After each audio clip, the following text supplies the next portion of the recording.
This originally came from Raw's Alerts and said, breaking, President Donald Trump has issued a strong warning to the United Kingdom Prime Minister for starting a mass censorship campaign. And I saw this and I'm like, where's the source of it? So then I started digging and searching and I found it. And it actually came from the Telegraph. And I put a screenshot of it. And I said, Trump just issued a stern warning to the UK Prime Minister, stop threatening US tech companies, free speech. Here we go, boys. And I did what I wish everyone would always do and just link the source of where you get it from. And this is a paid article that required a sign up, which I did.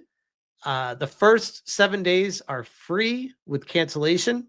And I'm like, this is worth it. It says, the Telegraph, White House warns Starmer, stop threatening U.S. tech companies, free speech. Members of Donald Trump's administration monitoring Online Safety Act with great interest and concern. The White House has warned Sir Keir Starmer to stop threatening American tech companies amid mounting backlash over Britain's online safety law, which is fantastic to see a stand against this, but it's confusing to me because the other day we were watching the video of Trump where he's just talking about how, yeah, we're good. Yeah, we're not, this is not censorship. Yeah. Gets away from that meeting and he's probably like, oh shit, the internet is melting down over this stuff right now. I probably need to change my stance to align with what people actually want. Members of Donald Trump's administration are monitoring the Online Safety Act with quote unquote, great interest and concern after key allies said it was censoring free speech and imposing unfair burdens on U.S. businesses, which is fantastic because, like we said earlier, one of the biggest ones that's happening right now is YouTube is censoring they're coming for their censorship for everyone, and it's getting worse, requiring a government ID in the United States as of August 13th, which is crazy. The law, which regulates online speech, allows British government to levy massive fines on companies like Apple, Truth Social, and X if it finds that the rules on hate speech have been broken, which is crazy because the United States of America has this thing called the Constitution that allows for free speech. And it doesn't have any kind of riders that say, well, except for hate speech, and what hate speech is determined by lefty lunatics because they get to be the arbiters of truth. It doesn't do any of that. It allows for the freedom of you can express and talk about things. That's the great thing about being in the amazing United States of America. Always has been, hopefully always will be. Now, these companies are worldwide companies, especially X. So it's fascinating to see some areas of the globe that are limiting or restricting what you're allowed to even see. And in America, so far, nothing has been happening, but it is concerning the direction that it's going. Those in the president's inner circle see the potential penalties as an unwarranted foreign intervention into American free speech. Welcome to World War III. Like, this is the actual war where we're fighting for freedom of speech worldwide in America. And they're trying to say, no, we're imposing our laws that we're putting on over here. Now over there in America, you have to adhere to our laws. Like, no. That's not how any of this shit works. Never has. President Trump, in quotes here, has made it clear that free speech is one of our most cherished freedoms as Americans. A senior U.S. State Department official told the Telegraph. So I want to be clear here. They show a picture of Trump here, and they say Donald Trump here, but this is not Donald Trump speaking. These are members of Trump's quote-unquote inner circle at the White House. But that does also mean that if they're saying this, they're probably going to have a conversation with Trump when he gets back to America and be like, hey, bro, we need to reevaluate the conversation you had with that guy because they are coming for people's free speech. Since the law came into effect last week, Ofcom, the UK's online regulator, has written to several American firms ordering them to conform to the act in letters seen by the Telegraph. Now, another topic that we will get into in a later video is my lawyer, Ron Coleman, has announced that he is actually suing Ofcom. And it is a massive lawsuit. It is huge. We'll talk about that in a little bit. It has sparked outrage from U.S. lawmakers and legal experts who say the overreach is a threat by the UK to silence American companies and citizens, which, yep. Congressman Jim Jordan, chair of the House Judiciary GOP Committee, said the law was an attack on American companies. Quote unquote, ask Apple, and they would view it as a $500 million attack, he told the Telegraph. There's a general concern, and then there's concerns on how this impacts American citizens, American companies, and infringes on our First Amendment. This is so amazing. God, I love this country. As long as foreign legislators, judges, and regulators continue their attempts to silence U.S. citizens, we will not stop fighting back. Oh, man, isn't that going to be a little hiccup in their road for pushing full control over the world? Mr. Jordan also raised concerns over the bill's overreach with Peter Kyle, the science secretary, on Wednesday. Under the law, social media giants face fines of up to $24 million or 10% of their annual revenue if they fail to remove content deemed harmful from their platforms. I would be like, fuck you, make me, if I was those companies. Make me pay you. Get the fuck out of here. Get out of here. To 10% of our annual revenue because I'm not adhering to a made-up fictional law that you just brought into existence out of nowhere that nobody asked for. While the measures are designed to protect young people from dangerous content, critics argue that it pressures platforms into censoring users by removing their content if it's disliked by others, even though it's perfectly legal. Which, yep. Social media apps such as X, Reddit, and TikTok have been forced to introduce age verification checks since the bill came into effect last week, which again, I go back to that age verification company that Savvy was talking about, that age verification Yoti.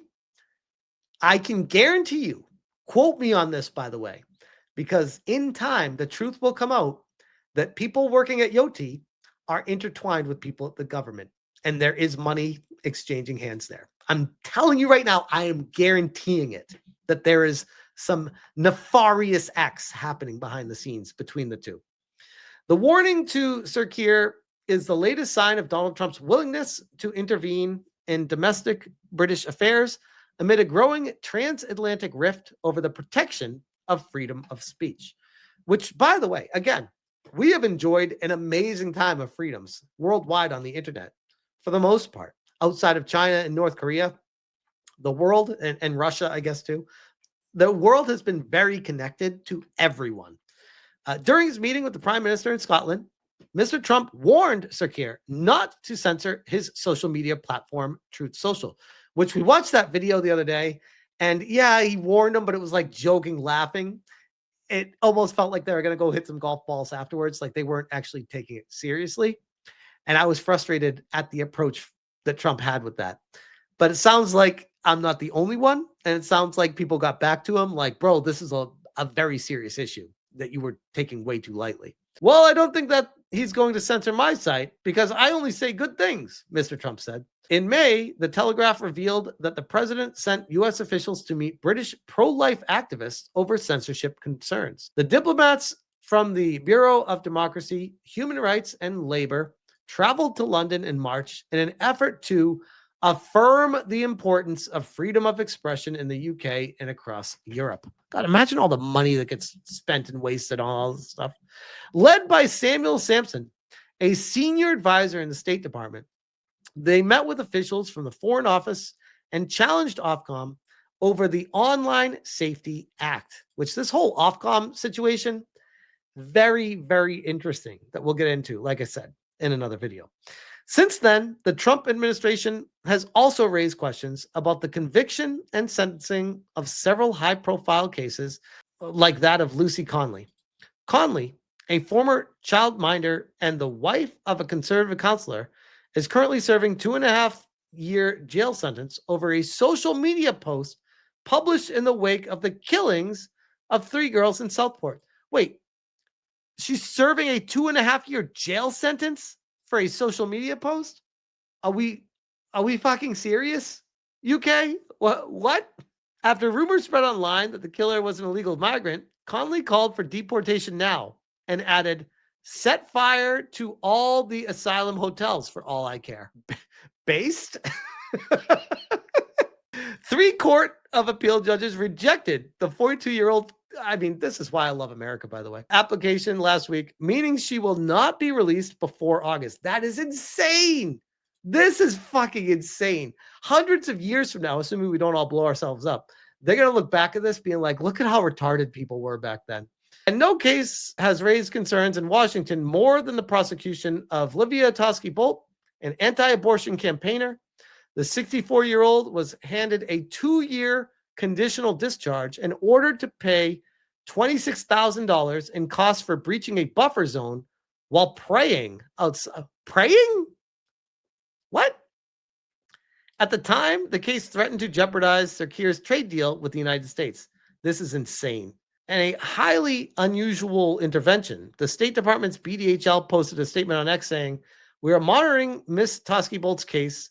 It is important that the UK respect and protect freedom of expression." Ms. Toski-Bolt, who could have been handed a prison sentence, thanked the Trump administration for the intervention. Those closest to the president have long raised concerns about the erosion of free speech in Britain. That's a nice way to put it. In a speech at the Munich Security Conference in February, J.D. Vance, the U.S. Vice President, cited British pro-life campaigner Adam Smith-Connor, who too was convicted for breaching a buffer zone outside. What the fuck's in a buffer zone? Free speech in Britain and across Europe is in retreat, Mr. Vance said. Guys, this was in February. They saw this coming. Before his spectacular fallout with the president, Elon Musk was understood to be pushing Mr. Trump to raise curbs on social media regulation and trade talks with the UK. Mr. Musk, who has described himself as a free speech absolutist, said Britain's online safety laws amount to suppression of the people. I would agree with that. Several American businesses are now poised to bring federal lawsuit against Ofcom. Preston Bine, managing partner of Bine & Storm PC, who is representing some of the U.S. sites, said no foreign power should be allowed to cross our waterline, which is very true, by the way. Very true. I'm instructed by multiple American websites to bring federal lawsuit against Ofcom, he said. This is an overreach of power, by the way. UK can do all the fucked up shit they want to do, and we can just point and laugh at them all day. They start coming over here and starting to reach the long arm of their law over here. It's like, no. That's not how this works. No matter who is the target, the U.S. free speech bar will not allow any American to be censored by a foreign government. No foreign power will be allowed to cross our waterline with unconstitutional, illegal orders.